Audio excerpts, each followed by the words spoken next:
రంగారెడ్డి జిల్లా షాద్నగర్లో భారీ వర్షం కురిసింది. నిన్న రాత్రి కురిసిన వడగండ్ల వానకు వరి పంటతో పాటుగా మామిడి తోటలు తీవ్రంగా దెబ్బతిన్నాయి. పలు గ్రామాల్లో పర్యటించిన ఎమ్మెల్యే వీర్లపల్లి శంకర్ పంట నష్టాన్ని పరిశీలించారు. ప్రభుత్వం రైతులకు నష్టపరిహారం అందజేస్తామని ఎమ్మెల్యే భరోసానిచ్చారు.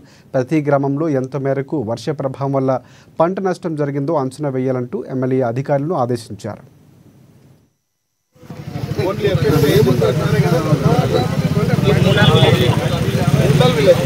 చాలా బాధాకరం. అకాల వర్షాల ప్రభావంతో మరి రైతు పడిగల యాదన్న గారిది దాదాపు 2 ఎకరాల సన్న వడ్లేసిండు.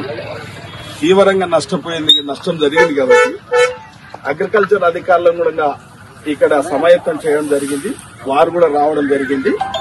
ఈ యొక్క ఎంత నష్టం జరిగినా ఆ నష్టానికి అంతా కూడా నష్టపరిహారం ప్రభుత్వం చెల్లించడానికి, ఎందుకంటే ఈ అకాల వర్షాల వల్ల నష్టం జరుగుతుందని కూడా తెలుసు. ఇది ప్రకృతి ధర్మం, ఎవరు మేము చేయలేము కాబట్టి అయినా రైతును ఆదుకునే బాధ్యత ఈ ప్రభుత్వం మీద ఉంది. పూర్తి బాధ్యత ప్రభుత్వానికి కాబట్టి తప్పకుండా ఈ పంట నష్టాన్ని సంబంధిత అధికారులు, అగ్రికల్చర్ అధికారులు వచ్చి అంచనా వేసి ఈ పంట నష్టం ఎంత చెల్లించాలో తప్పకుండా వాళ్ళ అంచనాల ప్రకారం రిపోర్ట్ ఇస్తారు.